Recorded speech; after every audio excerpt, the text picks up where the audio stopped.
శ్రీమాత్రే నమ. జయ గురు దత్తాత్రేయ నమ. ఈ వీడియోలో మనం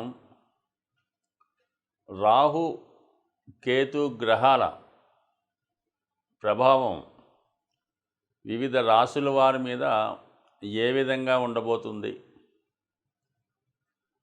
కాలసర్ప దోషం వల్ల లాభం కలుగుతుందా లేదా నష్టం కలుగుతుందా అన్న విషయాన్ని ఈ వీడియోలో పరిశీలించే ప్రయత్నం చేద్దాం. రాహువు ఒక విధంగా ఆశకి కారణమవుతుంటాడు. భూలోకం మీద ఉన్నటువంటి సర్వ సౌఖ్యాల మీద తనకి ఆధిపత్యం ఉంటుంది. ఉన్నటువంటి అన్ని సౌకర్యాలు తనకే కావాలని ఆశతో ఉండడం జరుగుతుంది. అంటే రాహుగ్రహ ప్రభావం ఎవరి మీద ఉంటుందో వాళ్ళకి విశేషమైనటువంటి ఆశ, అలాగే విపరీతమైనటువంటి గర్వం, కోపం, అంటే మామూలుగా 6 దుర్గణాలు అంటారు కదా, ఇవన్నీ కూడా అంతర్గతంగా రాహుగ్రహానికి అంతర్లక్షణాలు అన్నమాట. రాహు ఎప్పుడూ కూడా హీరో కావాలనుకుంటూ ఉంటాడు. అలాగే నాయకత్వ లక్షణాలు కలిగి ఉంటాడు. అన్యాయాన్ని ఎదిరించే ప్రయత్నం చేస్తుంటాడు. సో ఏది చేసినా కూడా ఇంటర్నల్గా తనకి స్వార్థం ఉంటుంది. ఈ విధంగా రాహు ఆశ, కోరికలు వీటి మధ్య ఎప్పుడు కూడా మానవుడు జీవిస్తూ ఉంటాడు. అంటే రాహుగ్రహ ప్రభావం ఉన్నవాడు. దానికి సంపూర్ణంగా వ్యతిరేక ఫలితాన్ని ఇచ్చేవాడు కేతువు. నిరాశ, నిస్పృహ, అలాగే 0 లక్షణాలు, ఎటువంటి కోరికలు ఉండవు. ఒక విధమైనటువంటి నిడారంబర యోగం, సన్యాస యోగం లాంటిది అన్నమాట. అంటే అన్నీ త్యజిస్తూ ఉంటాడు. తన దగ్గర ఉన్న ప్రతీది కూడా ఇవ్వడం జరుగుతూ ఉంటుంది. దానికి వ్యతిరేకంగా రాహు ప్రతీది కూడా తనకు కావాలనుకుంటాడు. అక్కర్లేకపోయినా కావాలనుకుంటూ ఉంటాడు. అది రాహు యొక్క లక్షణం. ఇది కేతువు యొక్క లక్షణం. ఒక రాహు విధానంగా దేనైనా ఎక్స్పెండ్ చేస్తుంటాడు. అది తను ఉన్న భావాన్ని కానీ, తను కలిసినటువంటి గ్రహాన్ని కానీ, ఆ భావ ఫలితాన్ని, ఆ గ్రహ ఫలితాన్ని పెంచుతూ ఉంటాడు, ఎక్స్పెండ్ చేస్తూ ఉంటాడు. అయితే తన యొక్క రాహు యొక్క పాయిజన్ని అందులో కలిపి దాన్ని పెంచడం జరుగుతూ ఉంటుంది. అంటే ఒక విధంగా ఇంటర్నల్ స్వార్థంగా పెరుగుతూ ఉంటుంది. అయితే గురువు అలా కాదు. గురువుకు కూడా ఎక్స్పెండ్ చేసే శక్తి ఉంటుంది. గురువు ఏ భావంలో ఉంటే, పంచమ భావంలో ఉంటే అధిక సంతానాన్ని ఇస్తాడు. ధనస్థానంలో ఉంటే అధిక ధనాన్ని ఇస్తూ ఉంటాడు. అయితే రాహు కూడా ధనస్థానంలో ఉన్నప్పుడు అధిక ధనాన్ని ఇస్తాడు. లాభస్థానంలో ఉన్నప్పుడు అధిక లాభాలు తెచ్చిపెడుతుంటాడు. ఇందులో రాహు ఇచ్చే దాంట్లో అక్రమార్జన ఉంటుంది. ఇతరులు నష్టపోవడం వల్ల, వాళ్ళు ఏడవడం వల్ల, బాధపడడం వల్ల వచ్చే లాభం రాహు వల్ల ఉంటుంది. గురువు వల్ల ఇతరులు సంతోషంతో ఇచ్చే లాభం కలుగుతూ ఉంటుంది. అయితే రెండు కూడా ఎక్స్పెండ్ చేస్తే చాలా తేడా ఉంటుంది. గురువుకి 5వ దృష్టి ఉంటుంది, 9వ దృష్టి ఉంటుంది. అలాగే రాహు కూడా 5, 9 దృష్టిలు ఉంటాయి. సాధారణంగా ఈ 5, 9 దృష్టిలు చాలా వరకు మంచి దృష్టిలు అంటూ ఉంటారు. అయితే గురువు తన దృష్టిలో ఆ భావాన్ని రక్షిస్తూ ఉంటాయి. రాహు ఆ భావాన్ని పాయిజన్తో నింపి ఇంకో విధంగా స్వార్థంతో నింపుతూ ఉంటాడు. అది రాహు యొక్క ప్రభావం. అయితే కేతువు ఆ భావాన్ని తగ్గిస్తూ ఉంటాడు. సప్తమ స్థానంలో కేతు ఉంటాడు. వివాహం జరుగుతూ ఉంటుంది. భార్య మీద ఇష్టం ఉండదు, ఏ వ్యామోహాల మీద ఇష్టం ఉండదు. ఈ విధంగా కేతు ఉంటాడు. రాహు ఆపోజిట్గా వాళ్ళ ప్రభావాన్ని చూపడం జరుగుతూ ఉంటుంది. సో మరి ప్రస్తుతం ఈ రాహు కేతువుల సంచారం, రాహు మీనరాశిలో ఉంటూ గురువు యొక్క రాశిలో ఉండడం వల్ల, అలాగే ఎటువంటి గ్రహాలతో కూడా కలయిక లేదు రాహుకి. కేవలం తను ఒక్కడే మీనరాశిలో ఉండి పూర్తి స్వతంత్రంతో తన ఫలితాలు ఇవ్వడానికి సిద్ధంగా ఉన్నాడు. అలాగే కేతువు కూడా ఏ గ్రహంతో కూడా కలయకుండా సింగిల్గానే కన్యా రాశిలో ఉండడం జరుగుతూ ఉంది. సో ఈ 2 గ్రహాల ప్రభావం మరి వివిధ రాశుల మీద ఏ విధంగా ఉండబోతుంది అన్న విషయాన్ని చర్చిద్దాం.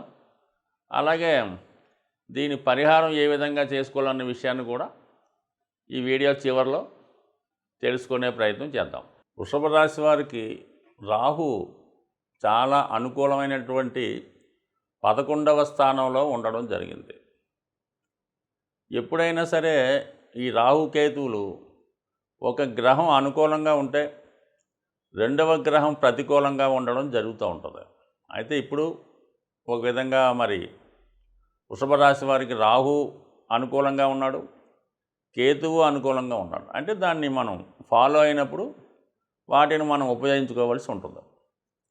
రాహు 11లో ఉండడం వల్ల ఈ వృషభ రాశి వారు ఎక్కువగా మరి విదేశంలో ఉన్నటువంటి మిత్రులను కానీ బంధువులను కానీ వాళ్ళ సహాయం ఒకటి మీరు ఇప్పుడు అనుకూలంగా పొందవచ్చు. 2 మీ మిత్రుల్లో ఇతర కమ్యూనిటీ మిత్రులు, అంటే మీ కమ్యూనిటీ కాకుండా ఇతర కమ్యూనిటీ వాళ్ళు మీకు సహకరించే అవకాశం ఎక్కువగా రాహుగ్రహ ప్రభావం వల్ల ఉంటుంది. దాని తర్వాత ఏంటంటే ఏదైనా విదేశ సంస్థల్లో లావాదేవీలు జరపాలనుకున్న వాళ్ళకి బ్రహ్మాండంగా రాహు ఉపయోగపడుతూ ఉంటాడు.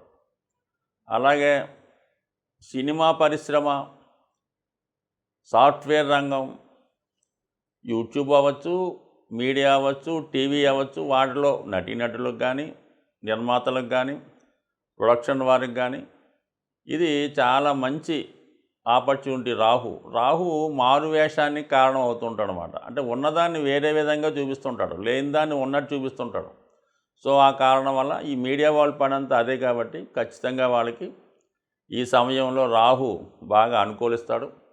అలాగే వీళ్ళు ఈ సమయంలో వారి యొక్క టెక్నాలజీని పెంచుకొని ఇంకా షార్ట్ కట్ మెథడ్స్, ఇంకా సింపుల్ పద్ధతులు నేర్చుకొని ఈ సాఫ్ట్వేర్ రంగంలో ఉన్న వాళ్ళు ఇంకా అభివృద్ధి చెందే అవకాశం ఉంది. దాని తర్వాత కెమెరా, ఎవరైతే కెమెరా రంగంలో ఉంటారో, ఈ ఫోటోగ్రఫీ రంగంలో ఉంటారో వాళ్ళు కూడా ఈ ట్రిక్ ఫోటోగ్రఫీ అవి నేర్చుకొని దాంట్లో వాళ్ళకి బాగా రాణించే అవకాశం ఉంది. కంపల్సరీగా ఆదాయం మాత్రం చాలా అనుకూలంగా ఉంటుంది. సో తక్కువ పనికి ఎక్కువ డిమాండ్ ఎవరైతే చేస్తుంటారో వాళ్ళకి ఈ రాహు బాగా ప్రస్తుతం అనుకూలించే అవకాశం ఉంది. సో ఇది ఈ విధంగా ఉంటే కేతు 5వ స్థానంలో కొంతవరకు జాతకుడికి ఆధ్యాత్మిక చింతన కలిగిస్తూ ఉంటాడు. ఒక విధమైన పాపభీతి కలుగుతూ ఉంటుంది. ఏదన్నా సమయానికి గుర్తు రావన్నమాట, ఏం చేద్దామన్నా కూడా సమయానికి గుర్తు రాకుండా కొద్దిగా ఇబ్బంది పెడుతుంటుంది. ఈ విధంగా కేతు మిమ్మల్ని మోక్షం వైపు ప్రయాణించే ప్రయత్నం చేస్తూ ఉంటుంది. అయితే ఇదే సమయంలో మీ పూర్వజన్మ కర్మల్ని ఈ జన్మలో అనుభవించే విధంగా చేస్తూ ఉంటుంది. అంటే కేతు 5లో ఉన్నప్పుడు మరి మీరు ఒక సంస్థ నిర్వహిస్తున్నా, వ్యక్తిగతంగా ఉన్నా, ఎవరో ఒకరు మీ దగ్గరికి వచ్చి ఏదో ఉద్యోగం ఇవ్వమనో, లేదా పలానా విషయంలో మిమ్మల్ని ఏదో హెల్ప్ చేయమనో, సహాయం చేయమనో అడుగుతూ ఉంటారు. లేదా ఏదన్నా మీ దగ్గర కొంత రుణం అప్పుగా తీసుకొని, అంటే వాళ్ళు ఎప్పుడూ మీకు పరిచయం ఉండదు, సడన్గా ఎవరో చెప్పడం వల్ల వాళ్ళకి ఇస్తారు. తర్వాత మళ్ళీ మీకు వాళ్ళ జీవితంలో తారసపడరు అన్నమాట.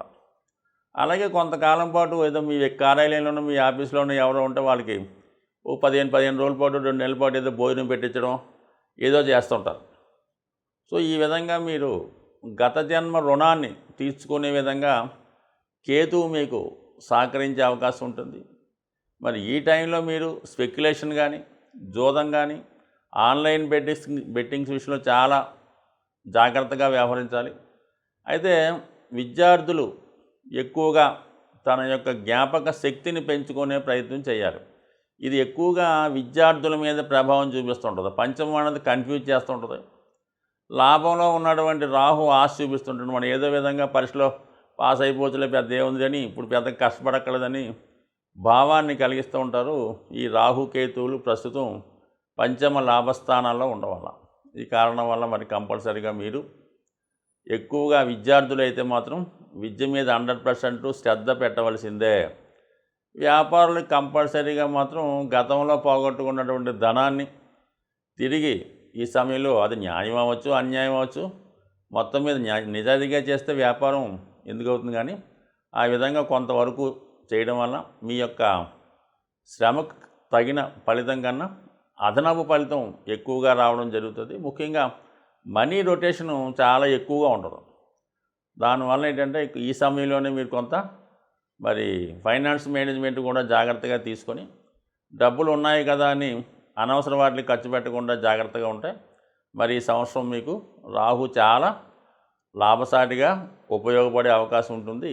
రాహు కేతు గ్రహాల ప్రభావానికి లోనప్పుడు ఎటువంటి పరిహారాలు తీసుకుంటే ఆ గ్రహాలు అనుకూలిస్తాయి అన్న విషయాన్ని మనం పరిశీలించే ప్రయత్నం చేద్దాం. అయితే రాహుగ్రహం ఒక విధంగా తాంత్రిక గ్రహం. అందువలన తాంత్రిక దేవతలైనటువంటి దశ మహావిద్యల్లో ఉన్నటువంటి అమ్మవారిని ఆరాధించడం వల్ల, వాటిని కొలచడం వల్ల, ఆ ఆలయాలు దర్శించడం వల్ల రాహు తొందరగా మనకి అనుకూలించే అవకాశం ఉంది. అయితే సాధారణ మానవుడికి ఆ దశ మహావిద్యల్లో ఉన్నటువంటి అమ్మవారిని పూజించడం కానీ, వాటిని ధ్యానించడం, లేదంటే వాటిని బాగా పూజ చేసుకోవడం, అలాంటి కార్యక్రమాలు చాలా వరకు చాలామందికి అందుబాటులో ఉండవు. అయితే ముఖ్యంగా ఈ దశ మహావిద్యల్లో ఉన్నటువంటి దేవతల్ని సరైనటువంటి గురువు లేకుండా ఆరాధించడం వల్ల ఇబ్బంది కలుగుతూ ఉంటుంది.